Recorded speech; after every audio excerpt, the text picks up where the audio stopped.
All right, welcome everybody to the first official tournament for OSU of 2022, the OSU Mania 7-Key World Cup 2022.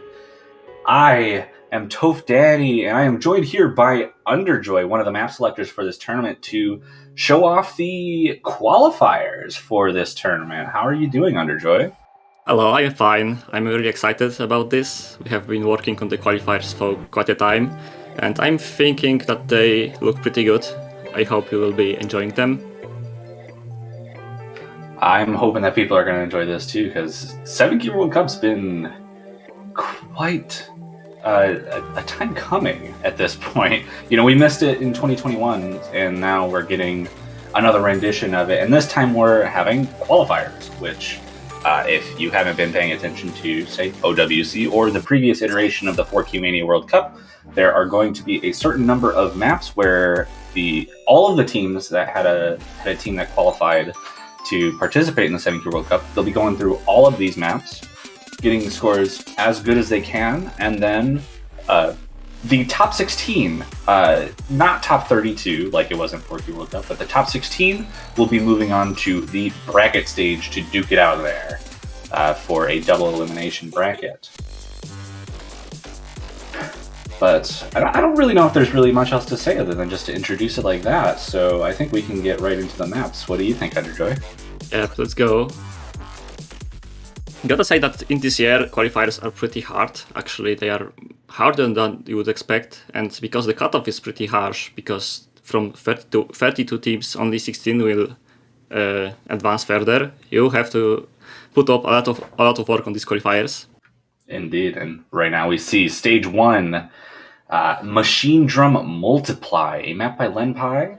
It comes at BPM of 193, OD of 8.5, and a star rating of 4.49. Just under 3 minutes, but it has a little bit of downtime right before the notes come in at the start.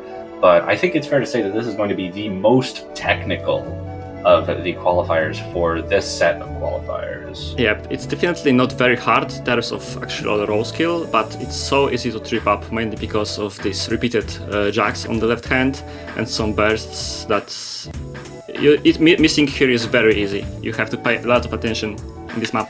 Yeah, there's a lot of different complex rhythms, is what I noticed when I was looking through the map. Also, an OD of 8.5, definitely not trivial to get good accuracy on, and this is definitely like, you know, what you'd expect from a map with OD5, really focusing on keeping your accuracy straightforward.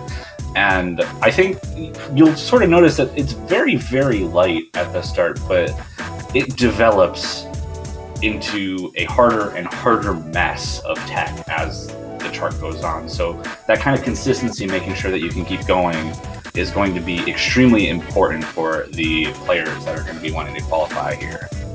Exactly. I think this is one of the more stressful qualifiers to trip up and miss. Those jacks turn into some pretty uncomfortable drills that require a lot of attention. But on the other hand, it's one of the easier maps in this qualifier pool in general, like in terms of actual skill required to perform well on them. Yeah, definitely the physical requirements are going to be on the lower side. I think arguably this and Stage 2 are going to be, well, I mean, if we're talking about Rice qualifiers in particular, this and Stage 2 are going to be the physically easiest, not necessarily the easiest to score on, but definitely the ones that require the least amount of, you know, raw speed to get through. Exactly. One tip for this map, if you are uncomfortable with left-hand jacks, you can use mirror, because most of the jacks, if not all of them, are on the left hand. Mirror might be a good idea in this map. Yeah, and I think especially with that, like, you can see that repeated, you know, percussion notes happening on the left hand. So if you get mind blocked easily on your left hand, it would be good to just move those to the right with mirror. Yeah, a lot of sweeps, a lot of jacks, some rhythms which are more complicated. Nothing very difficult, but I think it's not going to be easy either. Yeah, definitely a lot of abrupt pattern changes, a lot of abrupt rhythm changes as well, and I think this ending really spikes up the density a little bit. There's going to be some pretty difficult streaming sections and more constant jacks. Yeah, towards the ending, the map is really going at its fullest. Also answering the question from the chat, there are going to be 8 qualifiers, which 4 of them are focused on Rise, 2 are about LN, and 2 are hybrids. Yeah, and actually that brings up an important point. No SVs for this tournament, yes, as far definitely. as I know. So no SVs, no testing that in qualifiers, no SVs throughout the rest of the pools. Those are just eliminated from this tournament. But with that, that's the end of stage 1. We're going into stage 2, a more speed-focused map. Not, like I said, for stage 1, this and stage 1 are going to be less physically demanding than the maps as we get further on, at least as far as Rice is concerned. But this is going to be the speed stream tester. Also some minor light chord stream, but I don't think that's the main difficulty of this chart. Yeah. This is Carrot Tempest, a song you already know pretty, I think it was featured in 4Key NWC. And this is a speed qualifier, which is pretty easy to full combo, I'd say, but the main difficulty is actually keeping up the streams and the accuracy, which is pretty hard to do even on the OD, which isn't especially high. Yeah, OD8, it's about average, but for this qualifier pool, it's actually, I think, the second highest, the only other one being higher having been stage 1, which, you know, making sure that players are good at accuracy on the more straightforward, less physically demanding stuff is kind of what you'd expect out of these kinds of qualifiers. Exactly. The map is pretty straightforward, with the initial stream section being followed by some filler trails and streams, which leads to the second section, which we will see in a minute. That is much, I'd say, relentless, with less breaks and slightly different patterning.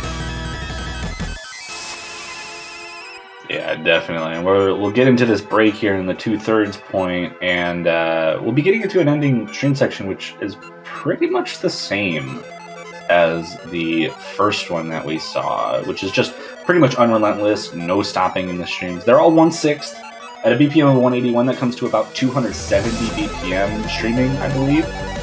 Exactly. This is difficulty that is perceived to be around round of 16. So these two maps, those stage 1 and stage 2, are similar to round of 16.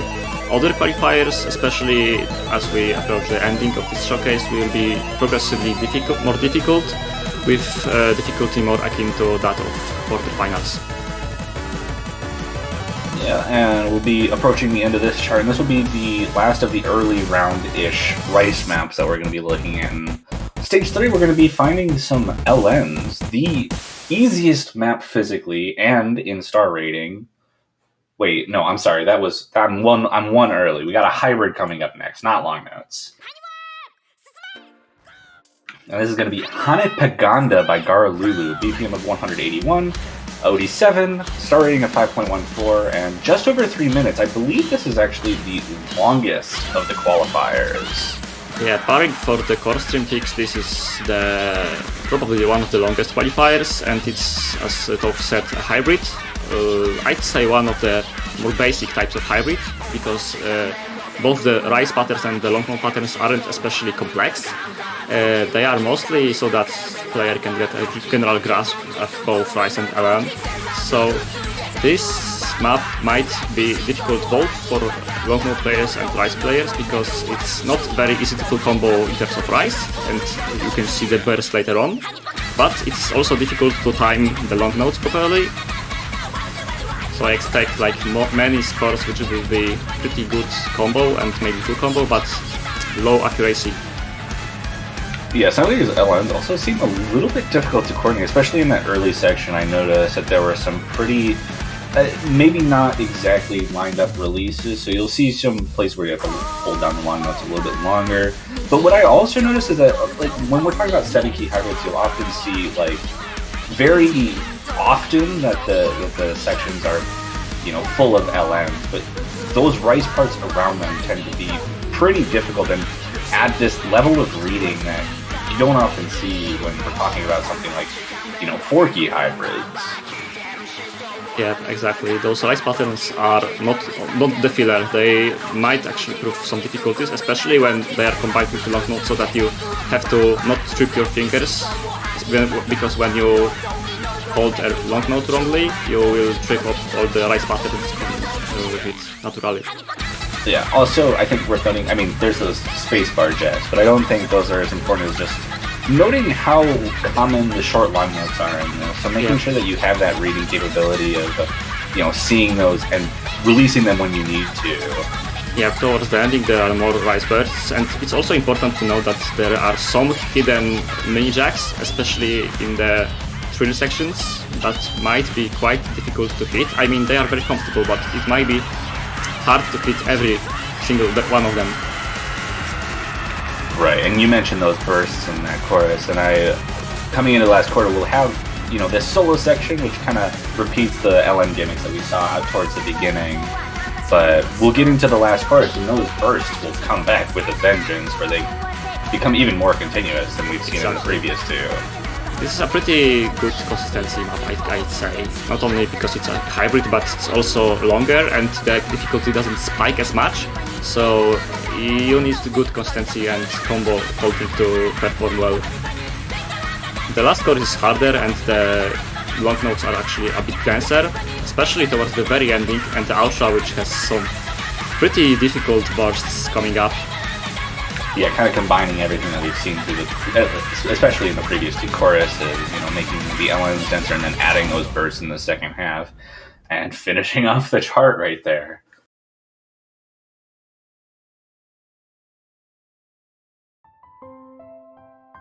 And now we'll be getting into that long note chart I was talking about. This is the physically easiest and the lowest star rating map in the qualifiers pool, coming out to 4.03 stars and a BPM of 80.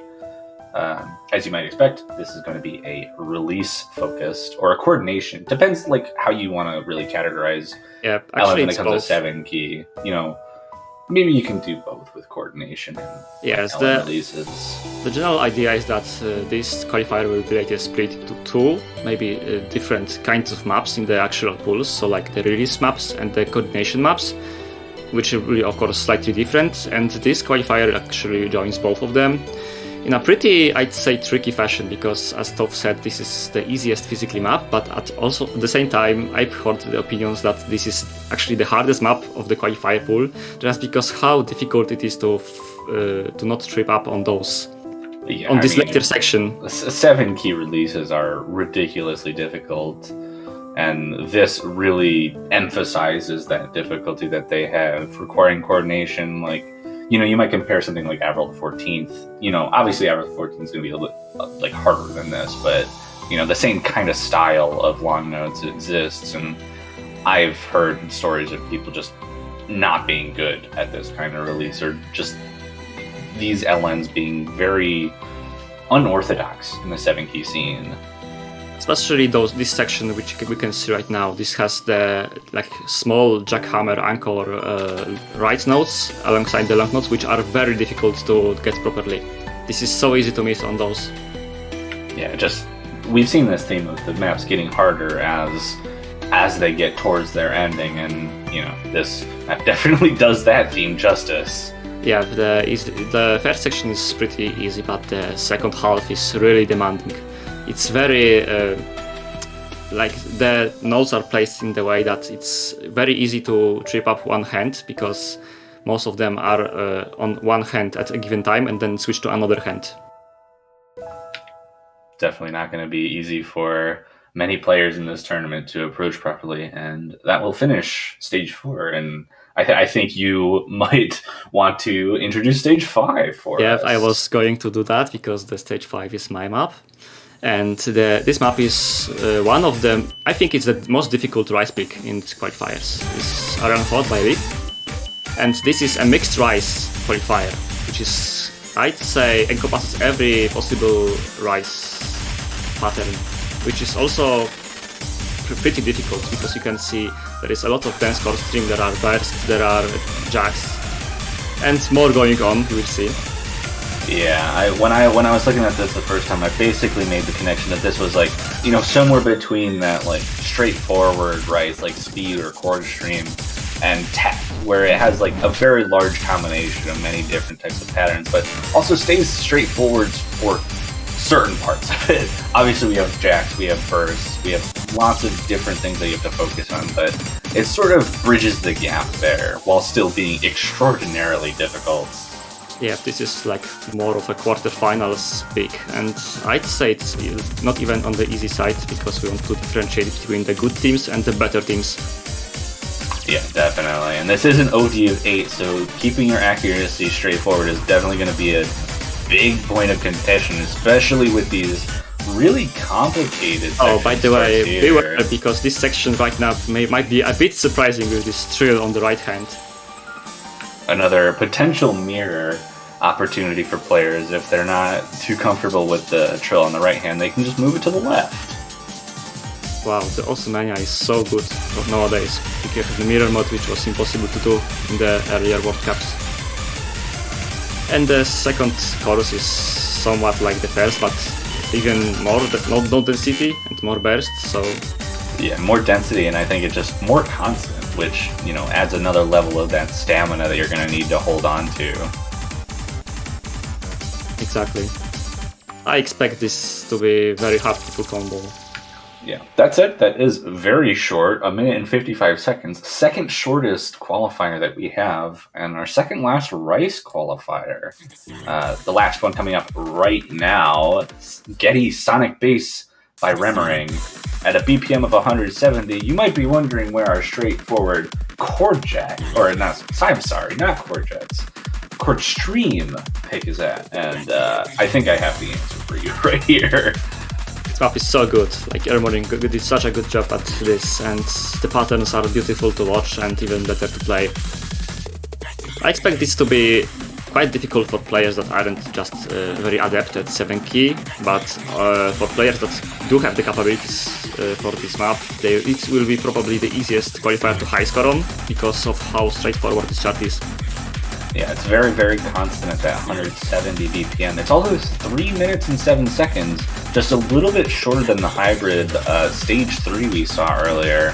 But I think it's safe to say that this is a lot more constant and definitely more stamina draining than what we would have seen in stage 3. Exactly, this is pretty dense and has runs going throughout the whole chart without many breaks, so you need a bit of physicality coming up from your hands to be able to perform on this well. Yeah, and we're seeing already some very, very dense chord stream, but what you'll find out is that this also follows that theme that I mentioned, where it does get a little bit harder as it goes on.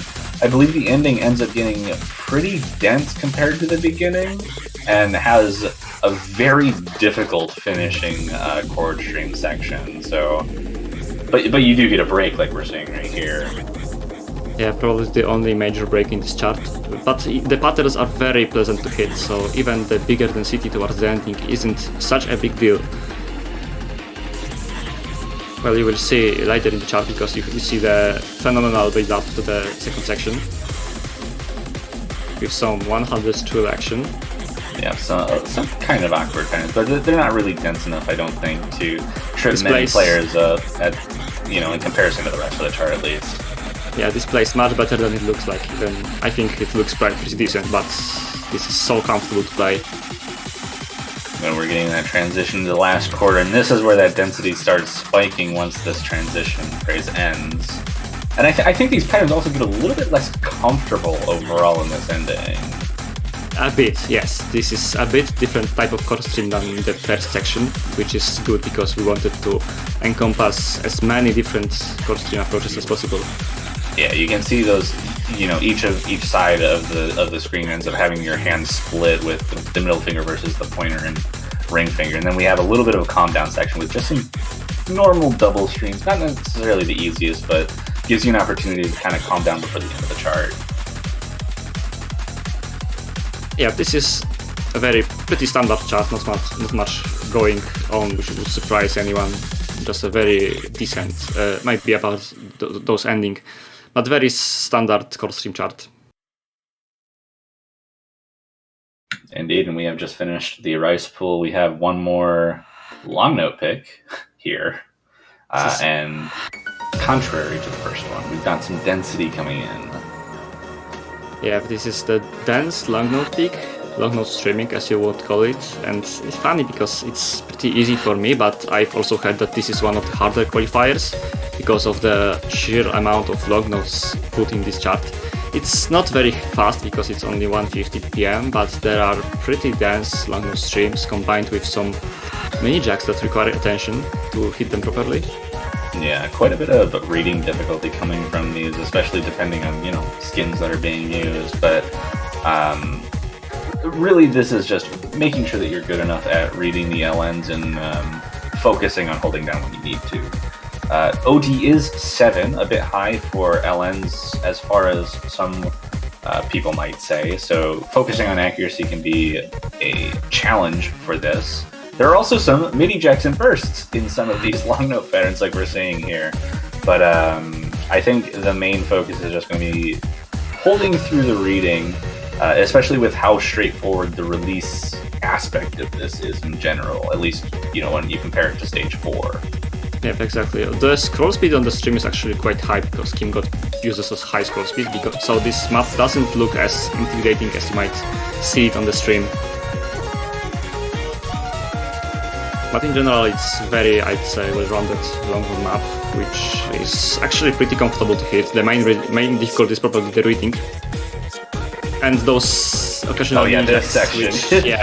Mini jacks followed by key release type patterns back into extreme density might throw some people off. Yeah, definitely not triple stuff. This is quite difficult to hit. Indeed, and that'll finish off the long note pool. One more qualifier left to go, and if you would like to take it, you are more than welcome.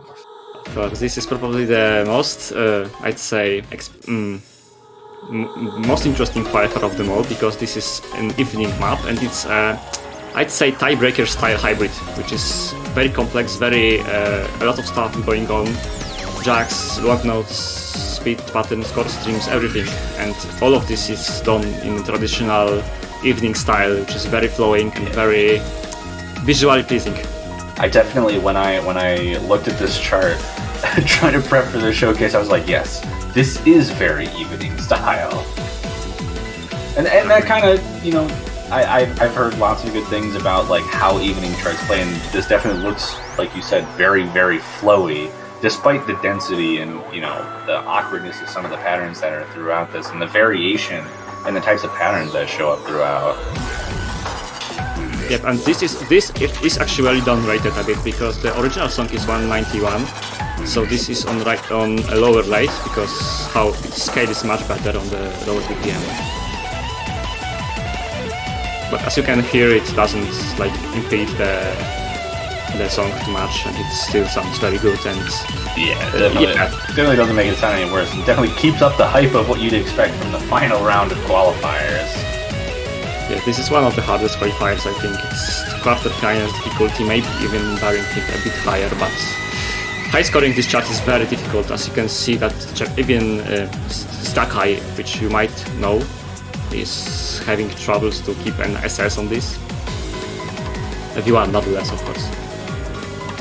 Yeah, I mean, we're just seeing such a huge variety of different kinds of patterns. We saw inverse, we saw a lot of the LN coordination with the section before this, and some mini jack tech, and now we're getting into some split chord streams. This is so good to play. This is so interesting, and everyone who plays this map says that this is the best section of this chart. Yeah, and we'll be treated by a nice surprise to finish off this section as well by tiebreaker as charts. We need more LNs. Always need more LNs. Ending is pretty intense. Yeah, and that spacebar column with pretty much an LN on it for the entire time. So definitely a lot of coordination needed, despite that being a density section, and we're coming up to the end now.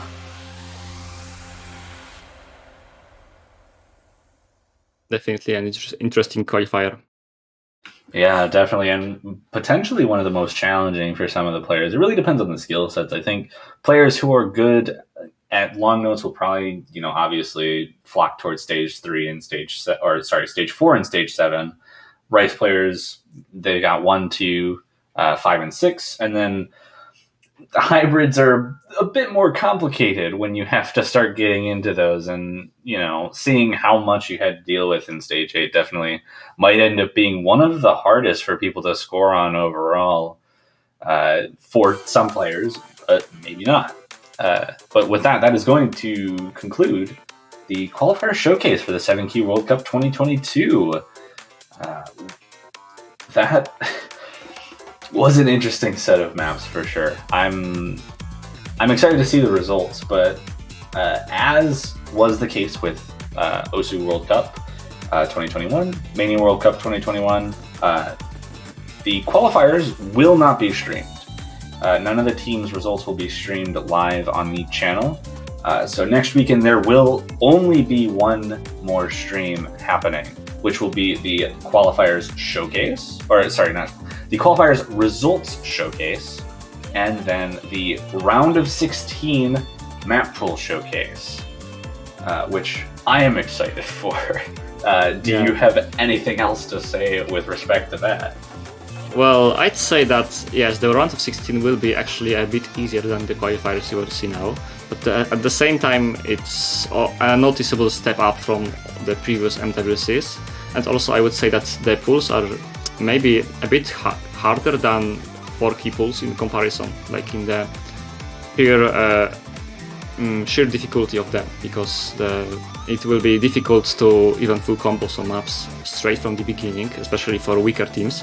But on the contrary, the cutoff, as I said, is pretty sharp, so only the top 16 teams will advance to the round of 16, which is more than a half teams will get eliminated, so good luck to everyone playing in those qualifiers, because you will have to put a lot of work and sweat to defeat those maps. They are difficult, I know, but they are made with a specific purpose to select the best of the best teams. And as we have seen on the wiki page, the teams that have signed up are pretty respectable, and there are a lot of good teams that will put up a great fight.